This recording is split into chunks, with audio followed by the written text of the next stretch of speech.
Celeb के लिए, politician के लिए डार्क तंत्र यूज किया है आपने? है एक पॉलिटिशियन, लेकिन हाँ वो फेमस है, लेकिन उसके पीछे कहीं ना कहीं भैरवी तंत्र का यूज हो रहा है। बगलामुखी के यहाँ पे जाइए, माँ बगलामुखी के यहाँ पे तो भीड़ लगी है पॉलिटिक्स वालों की।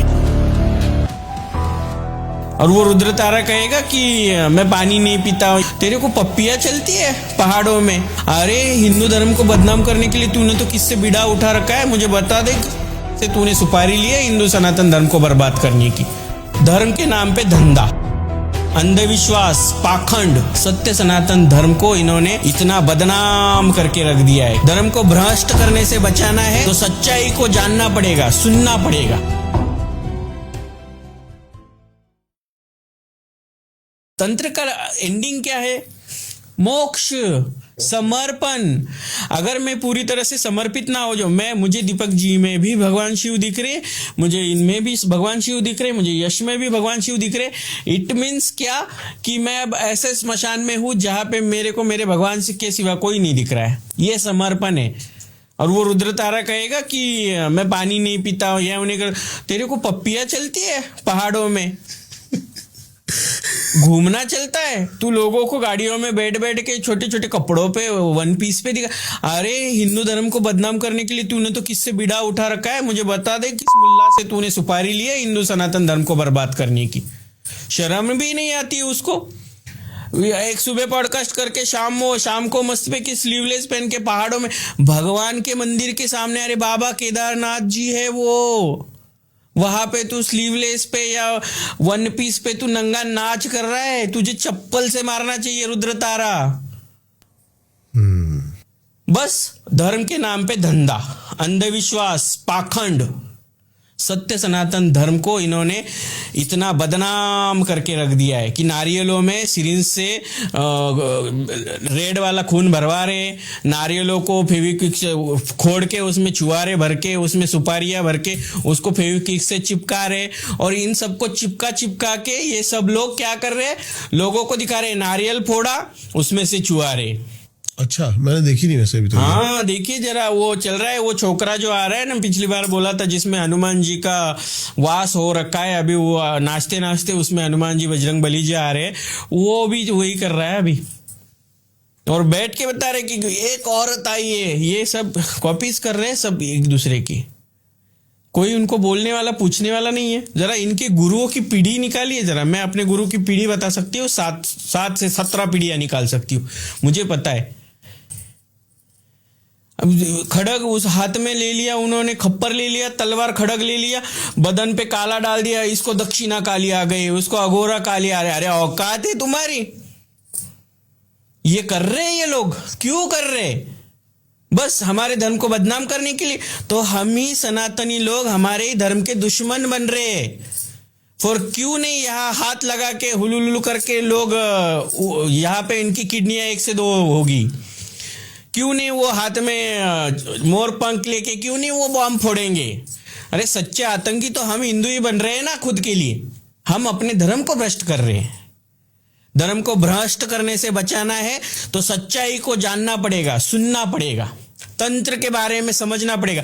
तंत्र, मंत्र, यंत्र, इन 3 चीजों का त्रिकोण करा के कोई साधक मुझे दिखा दे तो मैं मान जाऊंगी उसको। त्रिमित तंत्र क्या होता है यहां से शुरुआत करके दिखाए तो मैं उनको साधक मान लूंगी। ये पैरानॉर्मल एक्टिविटीज को अलग तरह से लोगों में प्रेजेंट करते हैं। अगर मुझे कुछ आता है ना तो मुझे दिखाना नहीं है रील पे, मुझे दिखाना नहीं सोशल मीडिया के। हाँ दीपक जी क्या काम बना आपका, किस लिए कढ़ाई लेके आए हो? वही कढ़ाई लोहे की बना के इनके सिर में डालो। इतनी शर्म वाली बातें कर रहे हैं, प्रमोशंस कर रहे हैं आप लोग। सच्चाई के लिए पॉडकास्ट में आके बैठो। मैंने हैव किया, मैंने टैव किया, ये वाली बातें करने के लिए मत आओ। सच्चा तंत्र, उसके लिए आपने क्या पढ़ा है उससे ज्यादा जरूरी है आपने किस चीज का एक्सपीरियंस लिया है। यहां से शुरू होता है आपका तंत्र का साधना। मैंने ये सिद्ध किया, मैंने वो सिद्ध किया। मैंने एक भी पॉडकास्ट में, मेरे आज ये मेरा 31st पॉडकास्ट है, किसी भी पॉडकास्ट में दिखा दिए ना, मैंने बोल दिया होगा कि मैंने ये तंत्र सिद्ध कर दिया। बस मेरा एक चैलेंज है, कोई भी साधक हो आ जाए सामने, दीपक जी मैं आपको भी ये बता के जा रही हूँ और मैं ये ऑन कैमरा बोल रही हूँ ये ग्लास है भरा हुआ, मैं नजरों से पी के दिखाऊंगी, आप हिला के दिखाना आपका कौन सी शक्ति मुझे देखना है। ये चैलेंज एक्सेप्ट करने वाला माइकलाल हो तो वो शिवलक्ष्मी के सामने आके बैठ जाए। और जो बताता है ना मैंने यक्षिनी पाल रखी है, मैंने वो पाल रखा है, मैंने अप्सराएं पाल रखी है, हाँ तुम्हारे दरवाजे में कपड़े धोने आती थी वो लोग। तुम लोग पागल बना रहे हो लोगों को। जो भी बोलते हैं वो तो सब, मतलब मैं उन सबको बोलती हूँ। आना जो भी है, आपके पॉडकास्ट में इतने बड़े बड़े लोग आके गए हैं, वो कितने बड़े हैं वो खुद जानते हैं, मुझे नहीं पता है। मेरा पद बड़ा है, मैं बहुत इतना छोटी सी इस गोले की छोटी सी तुसी चीटी हूँ। लेकिन वो एक ग्लास वाला चैलेंज एक्सेप्ट कर ले, मैं उनसे दीक्षा ले लूंगी, ये भी समझना जरूर। लेकिन मैंने ये चीज होते हुए देखी है जो आपने बताई है ना, ये चीज मैंने होते हुए देखी है। हाँ तो हम भी देखेंगे, अगर होता है तो हम भी देखेंगे। मैंने कहा ना गिने चुने जो साधक है, वही कह रहा हूँ मैं। हाँ, ये चीज मैंने होते हुए देखी है। मैं वापस हाँ, मेरा रिपीटेशन आप फिर से सुनिए। जो कहता है मैंने ये सिद्ध कर लिया, मैंने वो सिद्ध कर लिया, मैंने वो कर लिया, नहीं ये उन बंदों को तो मेरे को यहाँ पर लाने में मेरी ऐसी तैसी हो गई थी जी। समझी मैं, नहीं आ सकते वो। देखिए प्रमोशंस के लिए करने वाले लोग अलग है, धर्म का धंधा बनाने वाले लोग अलग है। और ये चीज भी मुझे आज बतानी क्यों पड़ी कि ऐसा करना चाहिए। तो वो अगर सच में इस चीज के लिए खुद को मानते हैं कि हम वेरीफाइड तांत्रिक है, तो वेरीफाइड तांत्रिक एक बार आके इस एग्जाम हॉल में बैठ जाए, ये बस निवेदन है मेरा। वरना छोड़ दो धर्म के नाम पे धंधा करना, छोड़ दो अंधविश्वास फैलाना, छोड़ दो धर्म को बदनाम और बर्बाद करना, और अपने भक्ति का साधना का सच्चे मन से एक गुरु कर लो और उस गुरु के चरण पकड़ो। मेरी तरह बोलना आप भी सीख जाओगे, क्योंकि मैं नहीं बोलती, बाबा महाकाल बुलवाते हैं। मैं नहीं चिल्लाती, मेरे अंदर जो गद्दी पे बैठा हुआ भगवा खून है ना, वो चिल्लाता है। मैं गुस्सा नहीं होती हूँ, लेकिन मेरा सनातन जिस तरह से बर्बाद हो रहा है ना, उस चीज का जो मुझे तकलीफ हो रहा है ना, वो चिल्लाता है। ये समझना जरूरी है। सही कह रहे हो। थोड़ा सा अब डाइवर्ट करते हैं। जी जरूर। आप पानी पीजिए थोड़ा। हाँ नहीं। मैं समझ सकता हूँ आपका गुस्सा। दश महाविद्या की बात करते हैं। आपने स्वयं जिसके दर्शन किए हो या फिर महसूस किया हो दश महाविद्या में से किसी को? इसे तो कैमरे पे नहीं बोलना चाहिए, लेकिन मैंने खुद आपको थोड़ी देर पहले बताया कि माँ तारा के सिद्ध स्मशान में रही हूँ 9.5 महीने। जो शरीर शांत हुआ है, उस शरीर के साथ आज भी मैं कनेक्टेड हूँ। उसी तरह से एक टाइम होता है, खुद कृष्ण वर्ण में बाल खुले छोड़ के ममतामयी स्वरूप में, लेकिन प्यार वाले स्वरूप में जब सामने आके खड़ी हो जाती है ना, आपको माता आह्वान के लिए जो मंत्र जाप दिया जाता है, हर भगवान के मंत्र जाप के लिए एक आह्वान पूजा होती है, एक आह्वान मंत्र होता है। उस आह्वान मंत्र को जिस वक्त आप समझना स्टार्ट कर दोगे ना, उस वक्त आपको पता चलेगा कि आपके सामने जो खड़ी है ना, वो माँ तारा है। माँ तारा को समझना इतना सिंपल नहीं है, लेकिन माँ तारा बहुत सिंपली आपको समझ लेती है। उसी तरह से माँ काली है, जो सबके लिए तो भयंकर है, लेकिन आप उसे देवी मानो तो भयंकर है, माँ मानो तो वो उतनी ही प्यारी है। उसी तरह से दश महाविद्याओं में सबसे अपने करीबी मानने वाली विद्याओं में मैं माँ तारा और माँ काली को मानती हूँ। और उन्हीं 2 देवियों को मैं ऐसा नहीं करूँगी, कैमरे पे ये नहीं बोलूँगी या फिर ये सारी चीज़ें नहीं बोलना है मुझे, लेकिन मैं बस यही कहूँगी कि माँ तारा ही वो मेरी माँ थी, जो मेरी माँ जाने के बाद जिसने मुझे गोद में बिठाया था।